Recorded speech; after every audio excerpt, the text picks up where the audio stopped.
PDP की जानिब से हम इस्तकबाल करते हैं नासिर साहब आपका और अहमद यास साहब से उनकी कीमती जो अल्फाज हैं, कलिमात हैं, उससे पहले मैं आपसे आपकी राय जानने की कोशिश करूंगा। महबूबा मुफ्ती ने आज जो लेटर शेयर किया है खासतौर पे एक्स पे, उसमें उन्होंने साफ तौर पे कहा कि ऐसे लोगों के खिलाफ जो कार्रवाई हुई है उनकी जांच होनी चाहिए, कम से कम देखा जाए कि वो बेगुनाह थे या गुनहगार, उस हिसाब से उनकी बरतरफी के बारे में फैसला लिया जाए।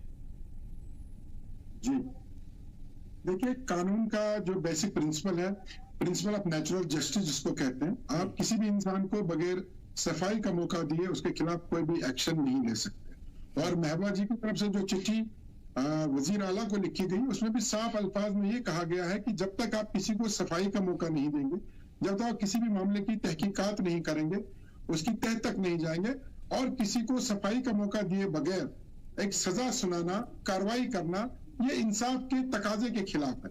और यही महबूबा जी का भी कहना है कि पहले तहकीकात की जानी चाहिए, उन्हें मौका दिया जाना चाहिए। और हमने ये चीज देखी है जम्मू कश्मीर में खास करके कि जब किसी के खिलाफ कोई पर्चा चाक होता है या उसका ट्रायल कोर्ट में चलता है तो कोर्ट के फैसले का इंतजार किए बगैर हम एक एक्सट्रीम स्टेप उसके खिलाफ उठाते हैं। वो कहीं ना कहीं कानून का कत्ल है और हम कोर्ट पर विश्वास नहीं करते। कोर्ट कभी कभार बाइज्जत बरी भी लोगों को करती है, लेकिन उससे पहले एक्शन लिया जाता है, जो कि कानून की किसी भी किताब में ऐसा नहीं लिखा गया है कि आप एक ट्रायल के बगैर, एक ट्रायल किए बगैर आप किसी को मुल्जिम ठहराएंगे। ये सरासर नाइंसाफी है। बिल्कुल। एज ए एडवोकेट, चूंकि आप एडवोकेट भी हैं, मैं आपसे ये समझने की कोशिश करूंगा, क्योंकि कानून की नॉलेज हम सभी से आपको ज्यादा है। 311C के तहत जो एक स्पेशल टास्क फोर्स का गठन हुआ 2021 में, उसके बाद ऐसे लोगों को आइडेंटिफाई किया गया, तो क्या इसमें कोई ऐसा रास्ता नहीं था जिसकी वजह से कोर्ट का दरवाजा खटखटाया जा सके और लोगों को, जो लोग इसमें शामिल नहीं थे और उनके खिलाफ कार्रवाई हुई, तो वो कोर्ट के जरिए अपने मुद्दे को हल करवा सकते? देखिए, हम एक डेमोक्रेटिक कंट्री में रहते हैं जहां कानून की बालादस्ती है। हम शुरू से पढ़ते आए हैं कि law is supreme and nobody is above the law. एक संतरी से लेकर मंत्री तक सब कानून की नजर में बराबर है।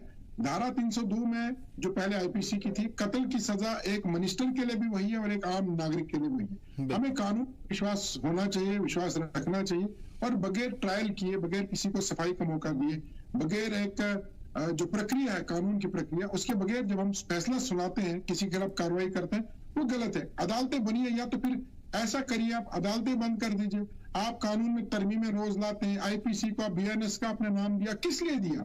जब आपको ट्रायल ही नहीं करने, जब आपको लोगों को सफाई का मौका ही नहीं देना, आपने बगैर ट्रायल के, बगैर सफाई का मौका दिए, बगैर तहकीकात किए, बगैर इन्वेस्टिगेशन किए आप सजा सुनाते रहेंगे, तो मैं समझता हूँ ये सीधा सीधा कानून का कत्ल है। ठीक है। अभी बीच में कई सारे बीजेपी लीडरान ये कह रहे थे कि खासतौर पे पीडीपी, वैसे उन्होंने एनसी का भी नाम लिया, लेकिन पीडीपी का आपका बहुत ज्यादा उन्होंने जिक्र किया और कहा कि पीडीपी कानूनी रास्ते को अपना करके जो गुनहगार हैं, जो इलायदगी पसंद हैं, जो मिलिटेंसी से जुड़े हुए हैं या दहशतगर्दों के मददगार हैं, कहीं न कहीं उसको जेल से निकलवाना चाहते हैं और ऐसे लोगों के खिलाफ जो कार्रवाई होती थी 370 से पहले, उस तरह की कार्रवाई, माफ कीजिएगा, 370 के बाद वो कार्रवाई नहीं होने देना चाहती। वो पाकिस्तान से बातचीत करना चाहती हैं और अमन के रास्ते को, अमन के गहवारे को, जम्मू कश्मीर जन्नत नजीर को बिगाड़ना चाहते हैं। इसका मतलब तो साफ है कि लोगों को कानून पर विश्वास नहीं है, इनको आईन पर विश्वास नहीं है। जो लोग ये कहते हैं कि पीडीपी कानून का सहारा लेकर मुजरिमों को, जो उनकी नजर में मुजरिम है, उनको बाहर निकालना चाहती है, इसका मतलब यह है कि उन्हें कानून पर विश्वास ही नहीं, उन्हें आईन पर विश्वास ही नहीं है। वो कानून की बालादस्ती को, कानून की सुप्रीमेसी पर यकीन ही नहीं रखते। मैं तो कहूंगा वो तो अदालतों और कानून की तौहीन करते हैं। पीडीपी हमेशा से आईन की इज्जत करती है, आईन की रिस्पेक्ट करती है, कानून की रिस्पेक्ट करती है और कानून के दायरे में रहकर, आईन के दायरे में रहकर हर मसले का हल हम तलाश करते हैं। हम चाहते हैं कि कानूनी प्रक्रिया हो, अदालतों में बाकायदा तौर पर ट्रायल चले, हर इंसान को अपनी सफाई पेश करने का मौका दिया जाए और तह तक इंक्वायरी हो, तहकीकात हो, उसके बाद अगर किसी को मुल्जिम ठहराया जाए उसके खिलाफ कानूनन कार्रवाई बनती है। लेकिन अब ट्रायल के बगैर जब कानून की कार्रवाई करते हैं, ऊपर से ये कहते हैं कि पीडीपी कानून की प्रक्रिया या कानून का रास्ता अपनाकर लोगों को बाहर का रास्ता दिखाना चाहती है, उन्हें आजाद कराना चाहती है, तो मैं तो कहूंगा कि मैं शुक्रिया अदा करता हूं इन लोगों का जो इस तरह की बातें करते हैं। कम से कम वो ये बात साबित कर रहे हैं कि पीडीपी को देश के आईन पर, कानून पर विश्वास है और उन्हें इसका विश्वास नहीं है। ठीक है, कि उन्हें एडवोकेट शेख नासिर साहब, मैं एक सवाल आपसे करूंगा, उसके बाद मैं जनाब अहमद यास साहब की तरफ आऊंगा इसी सवाल के साथ। मैं आपसे ये समझने की कोशिश करूंगा कि आखिर महबूबा मुफ्ती या पीडीपी को ऐसा क्यों लग रहा है कि ऐसे बहुत सारे लोग हैं जिनके खिलाफ कार्रवाई हुई है और उनकी जांच होनी चाहिए, क्योंकि जम्मू कश्मीर के अंदर उसके बाद अभी 2019 के बाद जो एक कानून लागू हुआ और उसके बाद टीम का गठन हुआ, बहुत सारे लोग जो पकड़े गए हैं कहीं ना कहीं वो मुलविस पाए गए थे इन तमाम तर चीजों में। देखिए, किसी का मुलविस होना उससे हम मुलजिम कह सकते हैं, मुजरिम नहीं कह सकते, अक्यूज कह सकते, उसको कन्विक्ट नहीं कह सकते। हमारे कितने ही मंत्री, कितने ही एमएलए, कितने ही एमपीज ऐसे हैं जिनके खिलाफ एफआईआर रजिस्टर है, जिनको मुलजिम करार दिया गया, लेकिन वो क्योंकि कानून ने उन्हें सजा नहीं दी है, उनके खिलाफ जुर्म साबित नहीं हुआ, इसलिए वो मिनिस्टर है, इसलिए वो एमपी है, इसलिए वो एमएलए है। खाली एफआईआर दर्ज होने से, किसी के खिलाफ मुकदमा दर्ज होने से आप किसी को मुजरिम नहीं ठहरा सकते।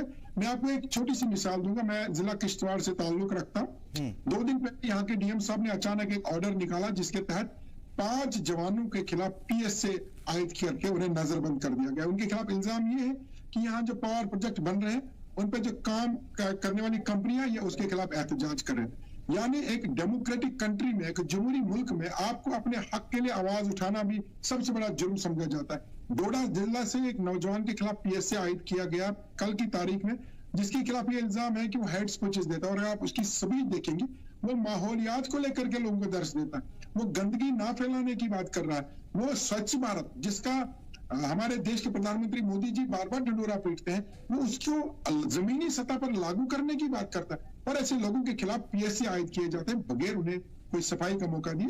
मैं समझता हूँ ये बदकिस्मती की बात है कि आज माहौल इस तरह का बन गया कि हमें अब कानून पर विश्वास नहीं, हमें अदालतों पर विश्वास नहीं, हमें कानून की प्रक्रिया पर यकीन नहीं, और हम चाहते हैं कि जो फिल्म में पहले हुआ करता था कि फैसला ऑन द स्पॉट, बगैर सफाई सुने, बगैर किसी को मौका दे हम फैसला करते हैं। ये तो कानून की सरासर धज्जियां उड़ाई जाए। ठीक है, इस सवाल पे हम जरूर आपके साथ वापस आएंगे क्योंकि इसे 370 को भी जोड़ के देखा जा रहा है। जनाब अहमद यास साहब, मैं आपकी इस बात से आपकी गहराई समझने की कोशिश करूंगा, खासतौर पे इस बात की गहराई समझने की कोशिश करूंगा क्योंकि जिस तरीके के मुद्दे चल रहे हैं अभी हाल फिलहाल में, सिचुएशन जो भी है जम्मू कश्मीर में, कहीं ना कहीं हमने असेंबली में भी चीजें देखी थी, अब हम देख पा रहे हैं कि पीडीपी ने एक नया मुद्दा उठाया है और इस मुद्दे में सच्चाई भी दिख रही है, लेकिन उसके बावजूद कुछ लोगों का मानना है कि पीडीपी जैसे असेंबली में इन कार्रवाई को अंजाम दे रही थी, पहली आवाज पीडीपी की जानिब से उठाई गई थी और उसके बाद अब पीडीपी ने उस एक पॉइंट को उठाया है जो कि नेशनल कॉन्फ्रेंस के मैनिफेस्टो में भी शामिल है। तो क्या लगता है आपको, नेशनल कॉन्फ्रेंस और पीडीपी की कश्मकश जो हाल फिलहाल 6 महीने से हम देखते आ रहे हैं, इस कश्मकश के बीच में अगर ये खूबसूरत सी तजवीज है तो इसे उठाया जाएगा और लोगों का भला होगा? अगर हम उसूली तौर देखें तो फिर उठाना चाहिए क्योंकि ये उनके मैनिफेस्टो में भी है, और अगर मैनिफेस्टो में भी ना होता, चूंकि इस बात में वजन है और मेरिट है इस केस में, ये जो डिसमिस्ड एम्प्लॉयज को लेकर इशू है, तो तब भी इसको उठाना चाहिए क्योंकि एक जायज डिमांड है। ये एक इंडिविजुअल की फेवर की बात नहीं है। यहाँ हमको ये समझने की जरूरत है कि इसमें ये चंद वोटर्स की बात नहीं है, 6 लोग या 5 लोग या 4 लोग इसमें है तो वो किसी के वोटर है या किसी एक इंडिविजुअल को फायदा की बात है या उसके हक की बात कर रहे हैं। It's not that. इसको टोटलिटी में देखना पड़ेगा क्योंकि ये एक जमहूरी निजाम में एक इशू आ रहा है कि जिसमें हम अपने इंसाफ को, जो उनको इंसाफ मिलना चाहिए, वो पामाल होता दिख रहा है क्योंकि उनको इंसाफ नहीं मिल रहा है। जबकि हमारा जो जमहूरी निजाम है उसमें सारा इंसाफ की बुनियाद पर ही है कि अगर कोई क्राइम भी करता हो, कोई एक्यूज भी हो, तो we call him that he should be brought to the just, मतलब उसके साथ इंसाफ किया जाए। इसका यह मतलब नहीं कि उसको छोड़ा जाना चाहिए। अगर उसके खिलाफ इल्जाम साबित होता है तो उसको सजा देने को भी इंसाफ कहते हैं। बिल्कुल। क्योंकि इसीलिए इस सिस्टम में जिसमें हम रह रहे हैं, तो इसमें पहली बात बुनियाद जो है वो, जैसे अभी वकील साहब ने बहुत बेहतरीन तरीके से इसको एक्सप्लेन करा, तो ये सारा इंसाफ पर ही मुबनी है। और इसीलिए अगर जनाब अहमद यास साहब, जो अभी एडवोकेट शेख नासिर साहब कह रहे थे, अगर उस बात को हम बुनियाद बना लेते हैं तो क्या ये कहा जा सकता है कि जो कानून नाफिज हुए और कानून की मनसूखी हुई 370 या 35 से, उसके बाद से जो ब्यूरोक्रेट्स बैठे एलजी के ज़ेर नगी और उसके बाद जो आला अफसरान बैठे, कहीं ना कहीं उन्होंने इस चीज का फायदा भी उठाया। मैं भी का यूज कर रहा हूं कि बहुत सारे अच्छे काम भी हुए हैं, लेकिन कहीं ना कहीं इसका फायदा भी उठाया गया और इससे लोग आहत हुए हैं। नहीं, मैं फायदा उठाने की बात नहीं कहूंगा। अलबत्ता यह है, जैसे मैं पहले भी बोलने की कोशिश कर रहा था कि मुख्तलिफ सिचुएशंस में जो एडमिनिस्ट्रेशन का जो उनका अनुमान होता है, उनका असेसमेंट होता है, वो उनके ऊपर निर्भर करता है कि वो किस चीज को किस नजरिए से देखते हैं। तो इसके चलते बहुत सारे कानून लाए गए, जैसे मैंने पब्लिक सेफ्टी एक्ट की बात करी। पब्लिक सेफ्टी एक्ट लागू किया गया बहुत पहले शेख साहब के जमाने में कि यहाँ वो जो स्मगलर ये थे, क्या नाम है इसका, टिम्बर स्मगलर थे, तो उनके खिलाफ लाया गया। तो अब वो ही एक्ट आज अब सब उनके खिलाफ इस्तेमाल होता है। उसमें चाहे जर्नलिस्ट हो जो लगेगा कि भाई ये बात नहीं कर रहा या गलत बात कर रहा है, अब इंटरप्रिटेशन की बात है, या कोई उसमें बार एसोसिएशन के मेंबर भी कवर हो जाते हैं। तो उसको चलते चलते बहुत सारे ऐसे कानून आ गए जिसमें ये भी आ गया कि भाई मुलाजमी के बारे में भी, जैसे जिनकी हम बात कर रहे हैं, तो वक्त को देखकर, हालात को देखकर ऐसे कानून आ गए हैं। तो मुझे लगता है कि ये जो ब्यूरोक्रेसी में ये 370 को एब्रोगेट करके ये जो एक्ट आया है, ये जो कानून आया है, तो अभी अगर हम पब्लिक गवर्नमेंट की देखें, इलेक्टेड गवर्नमेंट की देखें, कि उनका शायद सोच डिफरेंट रहेगा, क्योंकि उनका डायरेक्ट वास्ता रहता है ग्राउंड के साथ, लोगों के साथ, पब्लिक के साथ। उनके बहुत सारे सोच होते हैं इसको लेकर। तो ब्यूरोक्रेसी का शायद वो सोच नहीं रहता, उनका डिफरेंट रोल रहता है। नहीं, सवाल ये इस वजह से पैदा हुआ, बीच में माफी चाहता हूं, इंटरप्ट कर रहा हूं आपको। सवाल इस वजह से भी पैदा हुआ क्योंकि हमने सुना उमर अब्दुल्ला साहब कह रहे थे कि ब्यूरोक्रेट से आला अफसरान जो भी हैं, वो ये ना समझें कि हालात बिल्कुल हमेशा उनके माफिक रहेंगे, कभी भी उनकी रिस्पॉन्सिबिलिटी तय की जाएगी जैसे ये हालात बदलेंगे। नहीं, वो तो कहने की बात है। अगर तय की जाती या किसी को ये एहसास होता, ब्यूरोक्रेसी में भी कभी भी हमारे खिलाफ भी कभी ऐसा कोई अकाउंटेबिलिटी कायम की जाएगी, हमसे भी हिसाब मांगा जाएगा, लिया जाएगा, तो शायद कहीं न कहीं जो हमको महसूस हो रहा है कि कहीं गलत हो या उमर साहब को गलत हो रहा है, फैसले हुए हैं, शायद ऐसा नहीं होता। ठीक है, एडवोकेट शेख नासिर साहब, मैं आपकी तरफ आऊंगा इसी सवाल के साथ कि जिस तरीके की बातें हो रही है, ऐसा ये मेरा जुमला नहीं है, मैं किसी और की तर्जुमानी करके ये जुमला आप तक पहुंचा रहा हूं। बहुत सारे लोगों का कहना है कि पीडीपी असेंबली से बाहर जो भी चीजें नजर आ रही है इलेक्शन के बाद, कहीं ना कहीं इसमें सियासत भी है पीडीपी की छुपी हुई। मैं आपसे जानना चाहूंगा ये चीज। देखिए, पीडीपी की सियासत लोगों की तर्जुमानी करना है। पीडीपी की सियासत जम्मू कश्मीर की अवाम की बेहतरी, उनके बेहतर मुस्तकबिल के बारे में सोचना है और जम्मू कश्मीर के उस खुसूसी दर्जे को वापस लाना। सियासत तो हमारी खिदमत खल्क है और हम करते रहेंगे, और ये सोचे बगैर कि इसके नताइज क्या होंगे, हमें नुकसान उठाना पड़े ना पड़े। पीडीपी तो अपनी सियासत वाज़ेह कर चुकी, लेकिन अफसोस तब होता है जब कुछ सियासी जमातें जम्मू कश्मीर के अंदर, उनकी बोली असेंबली के बाहर कुछ होती है, असेंबली के अंदर उनकी बोली कुछ होती है, प्रेस मीडिया के सामने कुछ और बोलते हैं, लोगों के सामने कुछ और बोलते हैं। लेकिन शुक्र अल्लाह का है कि हम ऐसी जमात से ताल्लुक रखते हैं जिनकी कथनी और करनी में कोई अंतर नहीं। लेकिन यही तो कह रहे हैं वो कि आप पहले ही उचक लेते हैं, असेंबली में आपने 370 का मुद्दा पहले ही दिन उठा दिया और उसके बाद अब ये वाला मुद्दा उठा रहे हैं, ये चीजें उनके मैनिफेस्टो में शामिल है, तो जाहिर सी बात है उनके टॉपिक आपने उचक लिया तो आपसे नाराज तो होंगे। जिस मुद्दे और जिस मैनिफेस्टो को लेकर हम चुनाव में लोगों के दरमियान गए, वो मुद्दा और मैनिफेस्टो हमारे लिए अजीम है। हम उसी को लेकर के असेंबली के अंदर भी जाएंगे, सड़कों पर भी जाएंगे, लोगों के दरमियान भी जाएंगे। इसलिए मैंने कहा कि हमें फख्र है कि ऐसी जमात से वाबस्ता है जिस जमात के कौल और फैल में कोई तजाद नहीं। हमारे वो मुद्दे रहेंगे चाहे किस तरह के भी हालात हो। पीडीपी को कितना नुकसान हुआ 2019 के बाद आप सब लोगों को मालूम है। पार्टी को तोड़ा, पार्टी से विधायक मंत्री बाहर निकाले गए, नजरबंद किए गए, लेकिन पीडीपी अपने मौकिफ पर खड़ी रही और आज भी खड़ी है। इसलिए ये सियासत इसको कहे, खिदमत खल्क है या लोगों की तर्जमानी कहे, ये पीडीपी का मंशूर है और इसी मंशूर की बुनियाद पर पीडीपी जम्मू कश्मीर में वजूद में आई है और ये हमेशा। चलिए, अगर यही चीज है जनाब एडवोकेट शेख नासिर साहब, अगर यही चीज है खिदमत खल्क या फिर लोगों की तर्जुमानी, तो मैं आपसे ये समझने की कोशिश करूंगा कि जो 2019 के बाद हालात सामान्य रहे सभी के लिए। वही उमर अब्दुल्ला के लिए भी वही चीजें एप्लीकेबल थी, मोहतरमा महबूबा मुफ्ती के लिए भी वही चीजें एप्लीकेबल थी। उन्होंने भी नजरबंदी झेली, इन्होंने भी सारी चीजें सजाएं देखी।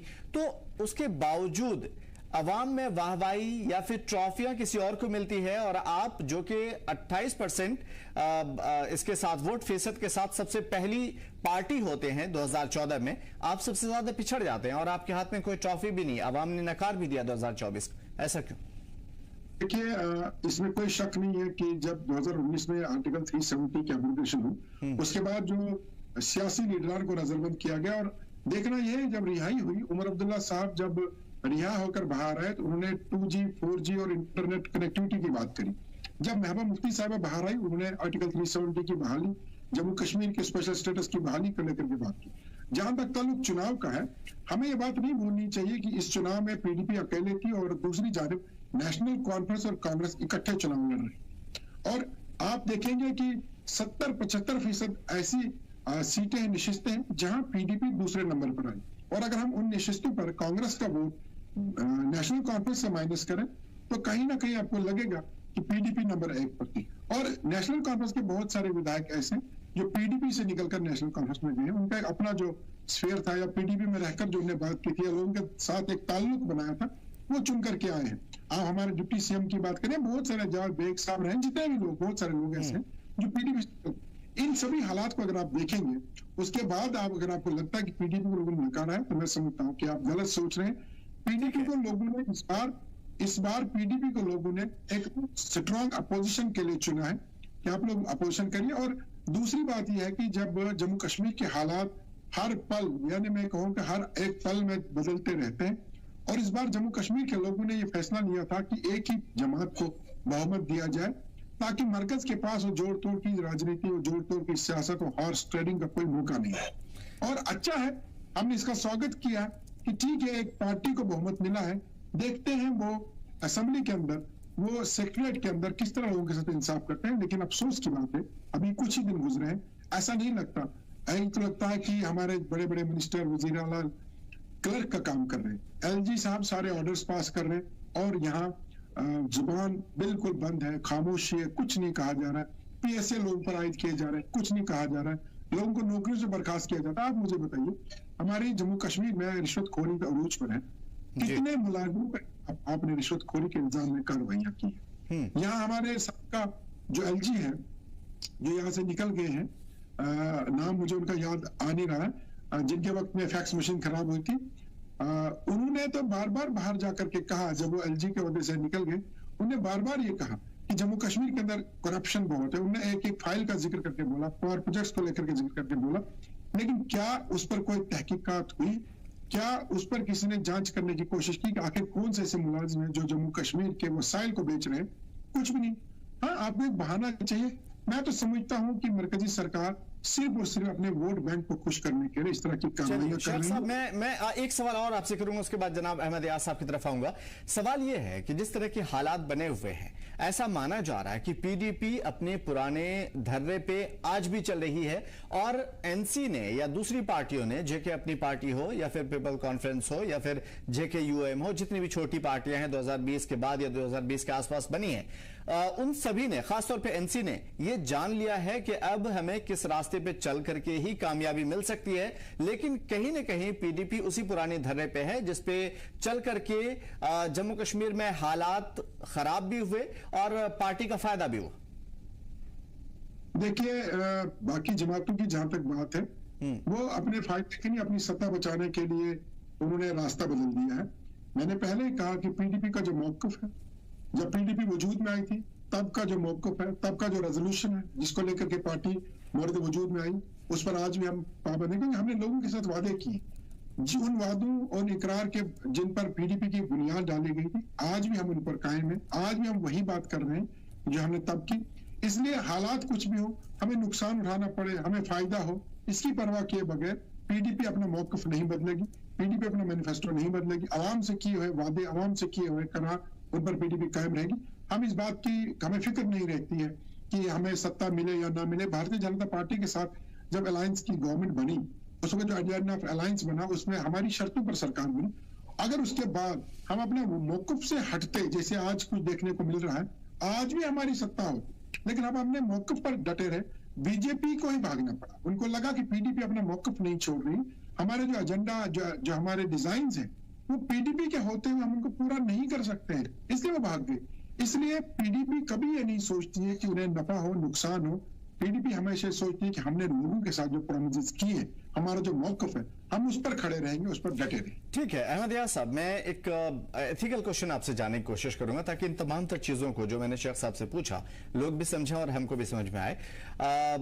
हमने अपने बाप दादा को बचपन में ये सुना, उनकी खुददारी, उनकी गैरत, ये तमाम तर चीजें देखी और उनके अमल में भी ये चीजें नजर आई।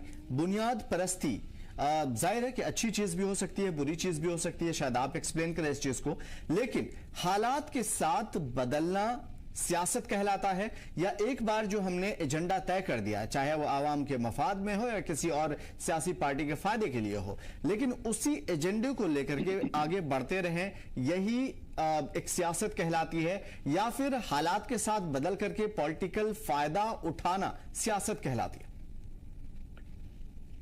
अगर पॉलिटिकल फायदे की हम बात करें पार्टीज और इंडिविजुअल्स के लिए, तो हम बिल्कुल ये कहेंगे कि वो सही नहीं रहेगा। अगर हालात के साथ, इसके बावजूद कि आपने कोई मंशूर दिया है और आपको हालात ऐसे लग रहे हैं आगे कि भाई शायद कुछ दिक्कतें ऐसी आती हैं कि जिससे और मसले पैदा हो सकते हैं, मुझे लगता है कि वहाँ एडजस्टमेंट करने की बात है।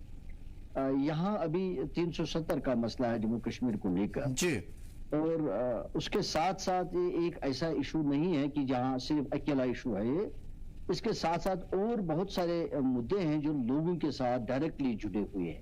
370 भी जुड़ा हुआ है, लेकिन ये एक पॉलिटिकल एम्पावरमेंट की बात है, जिसे अगर अभी ना भी करें तो इमीडिएटली किसी की राशन बंद नहीं होगी, किसी की बिजली बंद नहीं होगी। बिल्कुल। पीडीपी की वजह से एनसी का एजेंडा विफल होता हुआ नजर आ रहा है, क्योंकि कहीं ना कहीं हर मामले में पीडीपी अव्वल आ रही है। की वजह से नहीं, पीडीपी की वजह से नहीं, उनका हक बनता है कि वो हर एक इशू को उबारे। जो भी अपोजिशन है, पीडीपी ही नहीं बल्कि बाकी जो भी अपोजिशन है, उसमें बीजेपी भी है, उसमें बाकी भी है, हर एक का इशू बनता है, हर एक का हक बनता है कि वो अपने इश्यूज को उबारे, जो लोगों के इश्यूज है वो उनको उबारे, क्योंकि उनको ये मालूम था पहले से भी 370 इस हुकूमत के चलते मुश्किलात आएंगे, मुश्किलात में आएंगे 370 को लेकर हम। ये बात उन्होंने इलेक्शन के दौरान नहीं बताई, बल्कि लोगों को बताया हम इसके लिए करेंगे, और जो ही इलेक्शन हो गया, रिजल्ट शायद शुरू हो गए, तो उन्होंने बता दिया कि भाई यहाँ मुश्किलात है क्योंकि इस गवर्नमेंट के चलते हम इसको नहीं देख पाएंगे।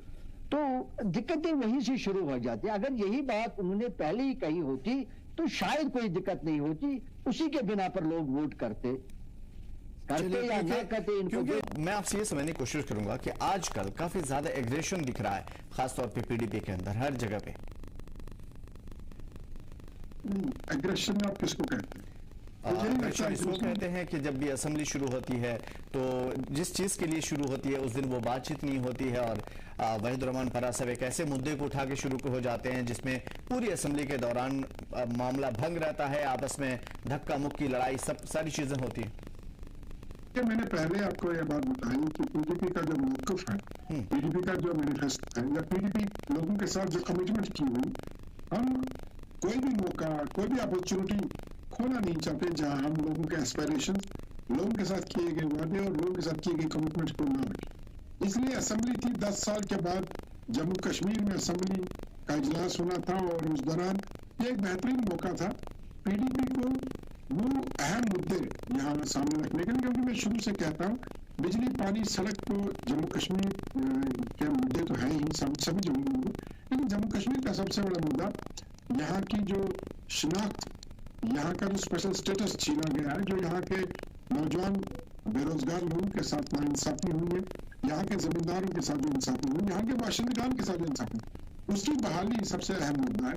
और वहीद रहमान परा साहब ने मौका नहीं गंवाया, उन्होंने सबसे पहल करते हुए अवाम की उमंगों, उनकी उम्मीदों के मुताबिक वो प्रस्ताव हाउस के सामने रखा। उन्होंने ये तो नहीं कहा था आप इस पर धक्का मुक्की करो। और ताज्जुब की बात यह है कि उमर अब्दुल्ला साहब उस दिन चिल्ला चिल्ला कर कहते हैं कि इसको खारिज कर दें, और फिर ऐसा क्या हो गया कि उन्हें भी एक रेजोल्यूशन, हालांकि उसमें और वहीदुर रहमान पारा साहब की तरफ से पेश किए गए उसमें जमीन और आसमान का फर्क है। उनमें धूल झोंकने के लिए, लोगों की आंखों में धूल झोंकने के लिए एक और रेजोल्यूशन वो लेकर के आए, जिस पर काफी चर्चा हुई है कि वो रेजोल्यूशन जो है वो ऐसा समझा जाएगा फ्रेंडली, भारतीय जनता पार्टी के साथ एक फ्रेंडली ड्राफ्ट था।